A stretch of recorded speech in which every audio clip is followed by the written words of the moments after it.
Buenas noches, Iñaki. Fernando Berlín. Buenas noches. Joaquín Estefano. ¿Qué tal, Iñaki? Silvia Incharrondo, una noticia para poner sobre la mesa el tema del Sáhara, que es la última hora, Silvia. Bueno, lo cierto es que las informaciones que llegan del Aaiún son muy confusas porque el gobierno marroquí impide que la prensa se acerque a la zona, así que hasta ahora tenemos dos versiones. Primero la del gobierno marroquí, que dice que ya se vio una relativa estabilidad en el Sáhara Occidental, en el Aaiún, y el Frente Polisario, sin embargo, denuncia decenas de detenciones arbitrarias. Mientras tanto, por segundo día consecutivo, Marruecos y el Frente Polisario siguen negociando muy cerca de Nueva York, al amparo de la ONU. Zapatero se felicita porque sigan estas negociaciones a pesar de estos enfrentamientos que están viendo en el Aaiún. Mientras tanto, el PP insiste en que el gobierno debe implicarse en la resolución del conflicto. Gracias, Silvia. Nuestra compañera Edurne Arbeloa es uno de los periodistas que está intentando llegar, pero me temo que no lo ha logrado, ¿no? Edurne, buenas noches. ¿Dónde estás? Pues aquí seguimos bloqueados en el aeropuerto de Casablanca. 12 periodistas españoles no hemos podido una vez más tomar el vuelo con destino al Aaiún. La excusa esta vez ha sido que no había plazas. Hemos visto además cómo agentes de Paisano se encontraban en los mostradores revisando todos los documentos de los pasajeros que querían acceder a ese vuelo.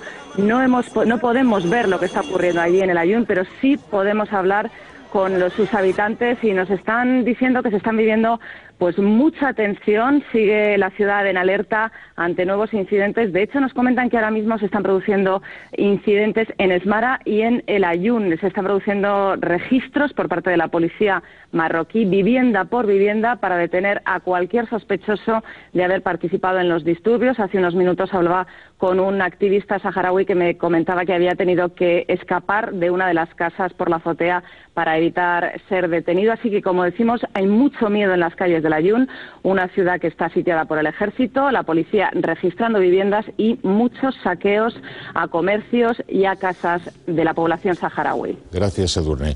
Ayer hablamos aquí con el delegado del Frente Polisario y lo que nos inquietó sobremanera es tener la impresión de que el Polisario se sentía desbordado por la nueva generación de gente joven. O sea, esa es la sensación que tuvimos. El Polisario, ya hay que buscar alguna solución, hay que intentarlo, hay que arreglarlo, pero parece que ya la nueva generación ha aparecido un poco, se ha puesto por encima, ha montado estos campamentos pero en fin, ayer ya escucharon nuestros espectadores lo que dijo él, ahora quisiera escucharos a vosotros. Joaquín. Bueno, lo primero que tendríamos que decir es que habría que suspender un poco un juicio rotundo mientras no tengamos una valoración global de lo que está ocurriendo. No tenemos esa información, ¿no?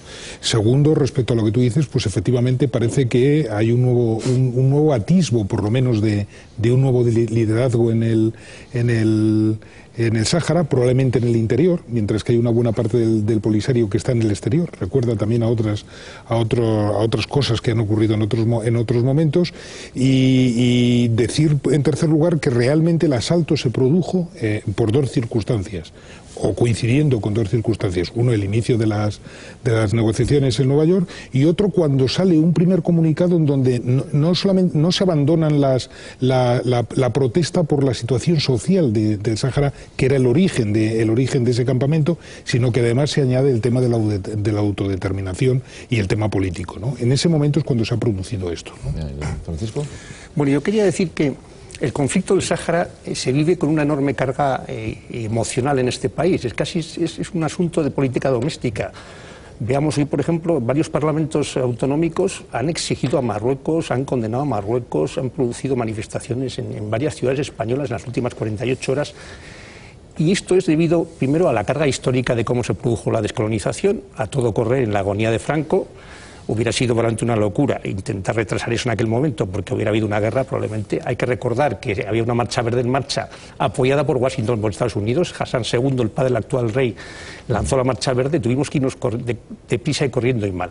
Y entonces hay una gran desproporción entre esta visión que tenemos en la sociedad española del conflicto del Sáhara, que España tendría que estar muy implicada porque tenemos una responsabilidad histórica, porque nos fuimos demasiado deprisa. 35 años después, que históricamente no es nada, pero que es bastante. La desproporción es porque yo creo que el gobierno español no puede hacer nada bilateralmente. O sea, yo no creo que se le pueda exigir una responsabilidad bilateral ahora que tenga que meterse en este asunto directamente con Marruecos. Este es un asunto de la comunidad internacional. Pero además la comunidad internacional de la gobernanza mundial, de la ONU, porque es que en la superpotencia norteamericana lo último que quiere ver en Marruecos es una desestabilización del régimen del rey Mohamed VI, porque para ellos es una garantía en una región estratégica donde tenemos el terrorismo de Al-Qaeda justo en la frontera sur, en el Sáhara, al sur del Sáhara, Sáhara.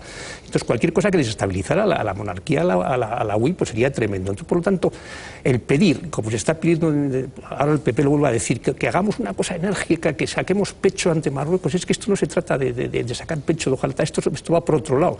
Entonces, creo que realmente tiene razón el gobierno cuando dice que bilateralmente no puede hacer nada. Yo quería poner esa desproporción entre el interés nacional del conflicto y lo que podamos hacer. La sensibilidad que tenemos todos por el tema está muy explicada, pero atribuirle al gobierno una capacidad es que no tiene esa capacidad, no puede hacer realmente nada específico, pero bueno. No lo sé, porque de alguna manera también nos enfrenta con la situación de la realpolitik, ¿no? El gobierno no puede hacer nada, entre otras cosas, por la gran presión demográfica y militar a la que nos somete Marruecos en Ceuta y Melilla, por la pesca, por la inmigración, por 800.000 cosas. Pero yo, más allá de la pasión emocional y nuestro compromiso histórico con ese pueblo, yo creo que aquí hay una batalla que es la eterna batalla entre los pobres, entre los que tiran piedras contra los que llevan helicópteros, ¿no? Por lo menos lo que estamos viviendo en estos días, entre los marginados y los que no lo están. ¿En qué papel queremos jugar nosotros en eso y en qué situación queremos jugar nosotros en ese papel? Me parece que está en otro sitio también. Está entre, como en otros casos, entre la legalidad internacional y la realpolitik. O sea, la legalidad internacional, en el año 74, el Tribunal de Justicia Internacional obligó a que se celebrara un referéndum que después suscribió Naciones Unidas y que no se llegó a hacer porque llegó la Marcha Verde y ocupó aquello. Lo que pasa es que luego está la realpolitik que dices tú, y entonces ahí está el juego. Por de pronto Naciones Unidas no para de insistir en que se resuelva el problema y Marruecos no ayuda a que se resuelva. Pero por eso es muy inquietante, Iñaki, ese problema, ¿sí? Ver al gobierno español enfrentándose al discurso de la moderación, que es comprensible desde la perspectiva del ciudadano, decir, bueno, no nos metamos en muchos líos. Pero por otro lado, este no es un problema exclusivamente territorial, que además tiene muchos componentes, porque según qué discurso manejemos, nos pone en un compromiso en nuestro propio territorio con nuestros propios problemas de independencia, ¿no? Pero es que va más allá, es que es un problema de gente absolutamente oprimida, excluida en un lugar terrorífico de la tierra, con un clima absolutamente adverso, a los que hemos dejado completamente de lado, ya no como españoles, sino como seres humanos, ¿no? Y ahí sí que creo que el gobierno tiene que emplear un discurso más enérgico, y en cierta manera creo que lo ha empleado, porque cuando habla de la intervención de la ONU, que no ha sentado nada bien en Marruecos, está dando un paso más allá de lo que se puede esperar de ellos, pero creo que debe ser más. Si la ONU lleva interviniendo un montón de veces ahí. Muy interesante, porque el discurso de Fernando es el discurso, ha expresado esa mala conciencia que manifestaba de los españoles, ¿no? de un proceso de descolonización mal hecho que ha dejado en ese territorio la última colonia de África, ¿no? Bueno, yo creo que hay dos sitios en donde intervenir. Uno es el de la ONU, que tú mencionas, Paco, y otro es el de la Comisión Europea. La Comisión Europea tiene un acuerdo preferente con Marruecos. Creo recordar que Marruecos es el único país vecino de la Unión Europea que tiene un acuerdo preferente. Sí, sí. Y tiene un acuerdo preferente en el cual se subraya, como en todos los acuerdos que hace la Unión Europea, la política de derechos humanos. Entonces yo creo que también, es decir, hay un sitio en donde... ¿Hace cuánto tiempo que Marruecos, que se sabe necesario para... Bueno, Marruecos ha hecho una política de hechos consumados desde el año 1975, avanzando. Porque se sabe necesario y porque sabe que los Estados Unidos apoyan, y apoya a Francia, y le apoya a todo el mundo. Entonces, aprovechando que se sabe fuerte y tiene esta situación, pues hombre, está jugando un poco, forzando las cosas hace muchos años. Pero yo lo que digo es que hay algunos instrumentos, es decir, que se pueden utilizar, algunos, otros no, por ejemplo el de España. Entre otras cosas, España, creo recordar que todavía no tenemos ni embajador nosotros en Rabat, ni Marruecos tiene embajador aquí. O sea que es una situación... Ayer invitamos al delegado, volvimos a llamar a la embajada, pero claro, es que todavía el embajador no ha llegado. Pero superando la mala conciencia, creo que realmente... O sea, decías pobres contra helicópteros y tal. También hay pobres marroquíes que se vienen aquí en las pateras. Yo no lo veo tanto blanco sobre negro este asunto. Yo creo que ¿qué hace el Polisario? Evidentemente, gente impotente, gente abandonada, gente acorralada que viven en unos campamentos en Tinduf, en el desierto de Argelia.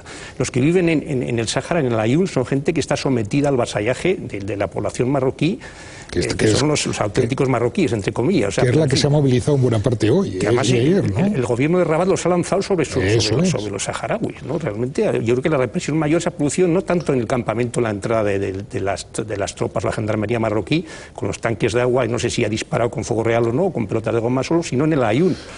donde la desesperación saharaui ha provocado incendios y ahí se ha provocado. Bueno.